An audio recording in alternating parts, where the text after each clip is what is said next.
केदारनाथ देवभूमि उत्तराखंड की एक ऐसी जगह जहां जाने का सपना हर हिंदू का होता है। उत्तराखंड के रुद्रप्रयाग डिस्ट्रिक्ट के गढ़वाल हिमालयाज में स्थित केदारनाथ भगवान शिव को समर्पित सबसे धार्मिक स्थलों में से एक है।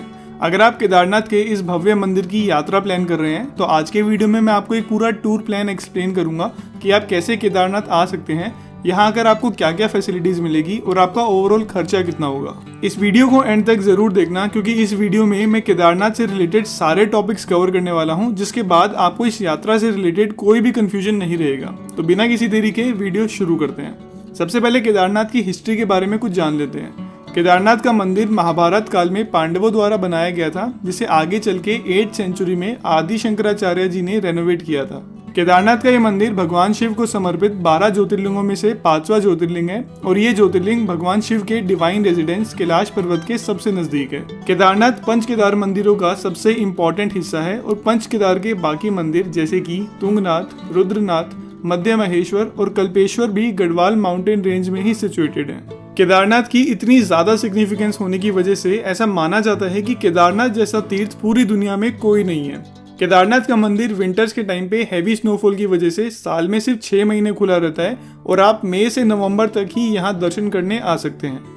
केदारनाथ विजिट करने का बेस्ट टाइम मई, जून, सितंबर और अक्टूबर का होता है क्योंकि इस टाइम पे यहाँ वेदर काफी प्लेजेंट रहता है। जुलाई अगस्त पीक मानसून टाइम होने की वजह से यहाँ लैंडस्लाइड का रिस्क रहता है, लेकिन इस टाइम पे केदारनाथ वैली की लश ग्रीनरी और हिमालयन व्यूज का जो नजारा आपको देखने को मिलता है उसे वर्ड्स में डिस्क्राइब नहीं किया जा सकता। अगर हम बात करें कि आप केदारनाथ पहुंचेंगे कैसे, तो इसके लिए सबसे पहले आपको देहरादून, हरिद्वार या ऋषिकेश आना होगा। अगर आप फ्लाइट से यहाँ आ रहे हैं तो आप देहरादून तक की फ्लाइट ले सकते हैं। अगर आप ट्रेन से आ रहे हैं तो आप देहरादून या हरिद्वार तक की ट्रेन ले सकते हैं और अगर आपकी ट्रेन ऋषिकेश तक आती है तो ये तो बेस्ट ऑप्शन है। हमारी आगे की जर्नी यहीं से स्टार्ट होगी और डे 1 पे आपको ऋषिकेश से सोनप्रयाग तक की बस लेनी होगी। वैसे ये बस आपको देहरादून या हरिद्वार से भी मिल जाएगी, लेकिन ऋषिकेश से सोनप्रयाग तक की जर्नी इनमें से सबसे छोटी है, इसलिए मैं ऋषिकेश को स्टार्टिंग पॉइंट अज्यूम करके चल रहा हूँ। ऋषिकेश से सोनप्रयाग तक की जर्नी को कवर करने में आपको 9 से 10 घंटे लगेंगे और अल्टरनेटिवली आप ऋषिकेश से सोनप्रयाग तक की कैब या टैक्सी भी हायर कर सकते हैं, जिसका फेयर थोड़ा ज्यादा होगा। लेकिन अगर आप अपनी फैमिली या ग्रुप के साथ आ रहे हैं तो ये भी एक अच्छा ऑप्शन है। इस जर्नी पे भी आपको बहुत ही बढ़िया व्यूज देखने को मिलते हैं और अगर आप कैब हायर करके या अपने पर्सनल व्हीकल से यहाँ आते हैं तो आपको बेनिफिट ये होगा कि आप रास्ते में काफी सारी इंटरेस्टिंग जगहों पे रुक सकते हैं। सबसे पहला स्टॉप आप धारी देवी मंदिर पे ले सकते हैं, जो कि अलकनंदा नदी पे बना काली माता को समर्पित एक मंदिर है। काली माता को यहाँ धारी देवी के रूप में पूजा जाता है और माना जाता है कि धारी देवी 4 धाम और पूरे उत्तराखंड की प्रोटेक्टर है और इसी वजह से इस मंदिर की काफी रिलीजियस इंपॉर्टेंस है। इसके बाद आप रुद्रप्रयाग में अलकनंदा और मंदाकिनी नदी के संगम को विटनेस कर सकते हैं। अगला स्टॉप आप गुप्त काशी में लेके यहाँ के काशी विश्वनाथ मंदिर में दर्शन कर सकते हैं। ये वही जगह है जहाँ भगवान शिव पार्वती माता से शादी के लिए राजी हुए थे। इस मंदिर में दर्शन करने के बाद आप त्रियुगी नारायण में एक स्टॉप ले सकते हैं और ये वो जगह है जहाँ शिव जी और पार्वती माता की शादी हुई थी। त्रियुगी नारायण मंदिर में दर्शन करने के बाद आप फाइनली सोनप्रयाग पहुंच सकते हैं। डे 1 पे सोनप्रयाग पहुंच के आपको नाइट स्टे यहीं करना है और इसके लिए आपको यहाँ होटल्स, डॉर्मेट्रीज और टेंट्स इजीली मिल जाएंगे। इन सभी चीजों का एक्सपेंसेस मैं आपको वीडियो के एंड में बताऊंगा, इसलिए मैं आपको एक बार फिर से कहता हूँ कि वीडियो को एंड तक जरूर देखना। सोनप्रयाग से आगे कोई भी पर्सनल व्हीकल अलाउड नहीं है, तो अगर आप अपने पर्सनल व्हीकल से केदारनाथ आ रहे हैं तो आपको सोनप्रयाग में ही अपनी कार पार्क करनी होगी, जहाँ पार्किंग के लिए काफी अच्छी फैसिलिटी है। रात को सोनप्रयाग में रेस्ट करके आपको डे 2 पे सुबह गौरीकुंड के लिए निकलना होगा। सोनप्रयाग से आपको शेड कैब मिल जाएगी जो कि 30 से 40 रुपए में आपको गौरीकुंड पहुंचा देगी। गौरीकुंड से केदारनाथ तक का मेन ट्रैक शुरू होता है जो कि 16 किलोमीटर लंबा है। 2013 में केदारनाथ में जो बाढ़ आई थी उसके बाद इस ट्रैक को पूरी तरह रेनोवेट कर दिया गया है, जिसकी वजह से ये ट्रैक डिस्टेंस 14 किलोमीटर से बढ़ के 16 किलोमीटर हो गया है। लेकिन अब ये नया रास्ता काफी ज्यादा सेफ और सिक्योर है। गौरीकुंड से केदारनाथ मंदिर तक पहुंचने के लिए आपके पास 3 ऑप्शन है।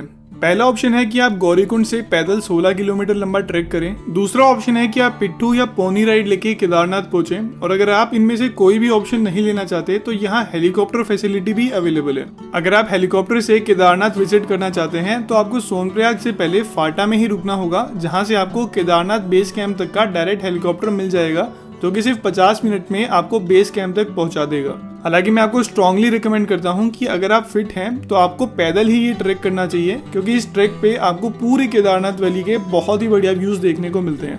ऑन एवरेज इस 16 किलोमीटर लंबे ट्रैक को पूरा करने में आपको 7 से 8 घंटे लगेंगे और पूरे रास्ते आपको काफी सारे रेस्टोरेंट्स भी देखने को मिलेंगे, तो खाने पीने की भी यहाँ कोई प्रॉब्लम नहीं होने वाली। आइडियली आपको ये ट्रैक सुबह जल्दी शुरू करना चाहिए ताकि शाम को 4-5 बजे तक केदारनाथ पहुंच के आप यहाँ की संध्या आरती अटेंड कर सकें। केदारनाथ मंदिर का आर्किटेक्चर भी काफी अट्रैक्टिव है और यहाँ पे ट्रायंगुलर शेप रॉक पे भगवान शिव की सदाशिव रूप में पूजा होती है।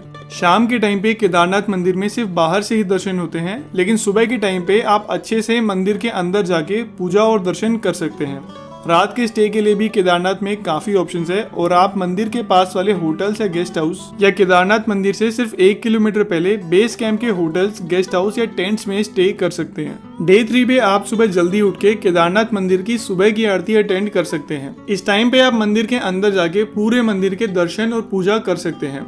केदारनाथ मंदिर के snow capped mountains, fresh air, यहाँ बहने वाली मंदाकिनी नदी और यहाँ की पॉजिटिव वाइब से आप अपनी सारी थकान 1 सेकंड में ही भूल जाएंगे। केदारनाथ मंदिर में दर्शन करने के बाद आप मंदिर के जस्ट पीछे आदि शंकराचार्य जी की समाधि में भी विजिट कर सकते हैं। आदि शंकराचार्य एक बहुत बड़े वैदिक स्कॉलर थे जिन्होंने अद्वैत विचार का काफी प्रचार किया था और केदारनाथ का ये मंदिर भी उन्होंने ही रेनोवेट कराया था। इसके बाद आप यहाँ के भैरवनाथ मंदिर में भी विजिट कर सकते हैं। भैरवनाथ मंदिर केदारनाथ मंदिर से सिर्फ 600 मीटर दूर है और ये मंदिर भगवान शिव के डिस्ट्रक्टिव अवतार भैरव बाबा को समर्पित है। इस मंदिर तक पहुंचने के लिए आपको थोड़ी सी ट्रैकिंग करनी होगी और यहाँ से आपको हिमालयाज और केदारनाथ वैली का बहुत ही बढ़िया व्यू देखने को मिलता है। भैरवनाथ मंदिर में दर्शन करने के बाद आप वासुकी ताल तक का ट्रैक भी कर सकते हैं, जो कि 14,200 फीट के ऑल्टीट्यूड पे स्थित एक बहुत ही सुंदर लेक है। वासुकी ताल केदारनाथ मंदिर से 7 किलोमीटर पे लोकेटेड है और ये ट्रैक थोड़ा सा डिफिकल्ट है, इसलिए आपको ये ट्रैक किसी गाइड के साथ ही करना चाहिए। इस पूरे रास्ते में आपको बहुत ही बढ़िया नेचुरल ब्यूटी देखने को मिलती है और यहाँ पे आपको एक बहुत ही रेयर हिमालयन फ्लावर ब्रह्म कमल भी देखने को मिलता है, जो कि एक बहुत ही सीक्रेट फ्लावर है जिसे किंग ऑफ हिमालयन फ्लावर के नाम से भी जाना जाता है। इस पूरे ट्रैक को कंप्लीट करके वापस केदारनाथ मंदिर तक पहुंचने में आपको 7 से 8 घंटे लगेंगे, इसलिए डे 3 पे भी आपको अपना दिन सुबह जल्दी शुरू करना चाहिए। वासुकी ताल के क्रिस्टल क्लियर वाटर और गढ़वाल माउंटेन्स के व्यूज को एंजॉय करने के बाद आप वापस केदारनाथ आकर शाम के टाइम पे मंदिर में दर्शन करके अपने सेम होटल या गेस्ट हाउस में स्टे कर सकते हैं। डे 4 पे फाइनली आपकी केदारनाथ की यात्रा पूरी होती है और इस पूरी वैली को अच्छे से निहारने के बाद आप केदारनाथ से वापस गौरीकुंड तक का डिसेंडिंग ट्रैक शुरू कर सकते हैं। केदारनाथ से गौरीकुंड तक के ट्रैक के लिए आपको ऑन एवरेज 5 से 6 घंटे लगेंगे और इस रास्ते के लिए भी आपको पिट्ठू, पोनी और हेलीकॉप्टर तीनों ही ऑप्शन मिल जाएंगे। इस रास्ते पे एक बार फिर से आप इस एक्सेप्शनली ब्यूटीफुल वैली को एंजॉय कर सकते हैं और गौरीकुंड पहुंच के आप यहाँ से शेयर्ड कैब करके सोनप्रयाग पहुंच सकते हैं। सोनप्रयाग पहुंच के आप यहाँ होटल या गेस्ट हाउस लेके रेस्ट कर सकते हैं और अगर आप चाहें तो यहाँ पे मंदाकिनी और वासुकी गंगा नदी के संगम को भी विटनेस कर सकते हैं। रात का स्टे सोनप्रयाग में करके डे 5 पे आप हरिद्वार, ऋषिकेश या देहरादून के लिए निकल सकते हैं, जिसके लिए आपको बसेस और टैक्सी दोनों ही ऑप्शन मिल जाएंगे। अगर आप अपने पर्सनल व्हीकल से सोनप्रयाग आए थे तो यहाँ के पार्किंग लॉट से आप अपना व्हीकल लेके आगे की जर्नी कर सकते हैं। ऋषिकेश, हरिद्वार या देहरादून पहुंच के आप यहाँ से अपने होम टाउन के लिए निकल सकते हैं और कुछ इस तरह आप अपनी केदारनाथ की यात्रा प्लान कर सकते हैं। अभी के टाइम पे उत्तराखंड गवर्नमेंट ने केदारनाथ मंदिर में एक दिन में सिर्फ 13,000 लोगों को आने की ही परमिशन दे रखी है और इसके लिए भी आपको पहले से यहाँ रजिस्ट्रेशन करवाना होगा। ये रजिस्ट्रेशन आप उत्तराखंड टूरिज्म डिपार्टमेंट की ऑनलाइन वेबसाइट या सोनप्रयाग में ऑफलाइन तरीके से भी करवा सकते हैं, लेकिन मैं आपको रेकमेंड करूंगा कि आप अपना रजिस्ट्रेशन ऑनलाइन ही करवा के अपनी जर्नी प्लान करें। इस ऑनलाइन वेबसाइट का लिंक आपको वीडियो के डिस्क्रिप्शन में मिल जाएगा और अगर आप अपनी फैमिली या ग्रुप के साथ यहाँ आ रहे हैं तो आपके ग्रुप में से सिर्फ एक जना पूरे ग्रुप के लोगों का रजिस्ट्रेशन करवा सकता है।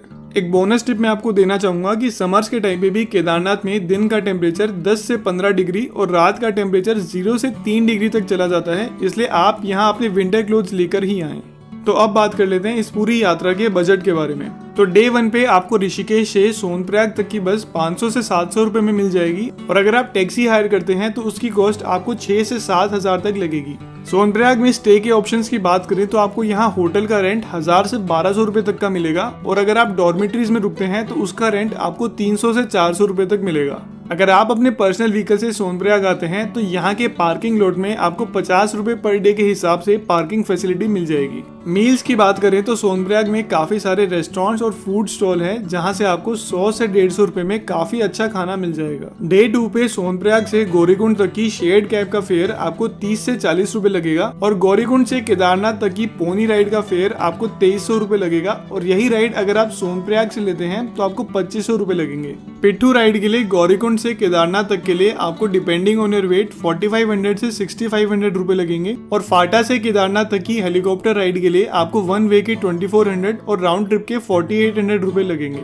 हालांकि अगर आप पैदल ट्रैक करते हैं तो इसके लिए कोई चार्जेस नहीं है। केदारनाथ बेस कैंप में गढ़वाल मंडल विकास निगम के काफी सारे स्टे ऑप्शंस हैं जहां आपको टेंट का अकोमोडेशन 300 से 400 रुपए पर डे में मिल जाएगा, हट का ऑप्शन 700 से 800 रुपए में मिल जाएगा और हट हाउस का ऑप्शन 1000 से 1100 रुपए में मिल जाएगा। दोस्तों ये सारे स्टे ऑप्शन शेयरिंग बेसिस पे होते हैं, यानी कि एक टेंट या हॉल में काफी सारे बेड्स लगे होंगे। लेकिन अगर आप अपना पर्सनल गेस्ट हाउस बुक करना चाहते हैं तो केदारनाथ मंदिर के जस्ट पास गेस्ट हाउस के भी ऑप्शंस हैं जहां आपको 1500 से 2500 रुपए में गेस्ट हाउस मिल जाएंगे।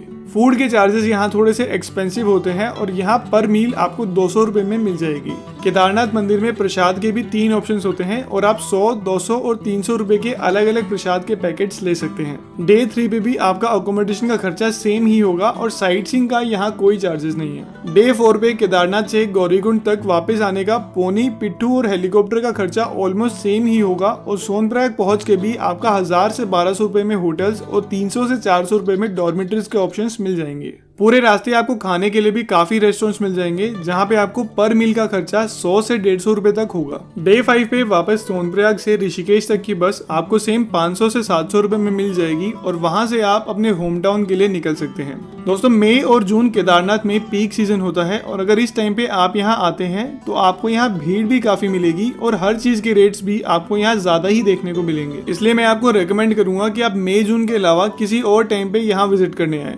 तो दोस्तों कुछ इस तरह आप अपनी केदारनाथ यात्रा का ओवरऑल खर्चा कैलकुलेट कर सकते हैं और रजिस्ट्रेशन से लेकर हेलीकॉप्टर, पोनी और GMVN के होटल्स की बुकिंग तक के सभी लिंक्स आपको इस वीडियो के डिस्क्रिप्शन में मिल जाएंगे। इन सब के बाद भी अगर आपको कोई डाउट है तो आप नीचे कमेंट सेक्शन में या मेरे इंस्टाग्राम अकाउंट पे मुझसे पूछ सकते हैं। तो दोस्तों ये था हमारा आज का वीडियो। अगर आपको ये वीडियो अच्छा लगा तो अपने फ्रेंड्स और फैमिली के साथ वीडियो को शेयर करें, चैनल को सब्सक्राइब करें और लाइक का बटन दबाना ना भूलें। अगले वीडियो में मिलते हैं। Till that time her her Mahadev.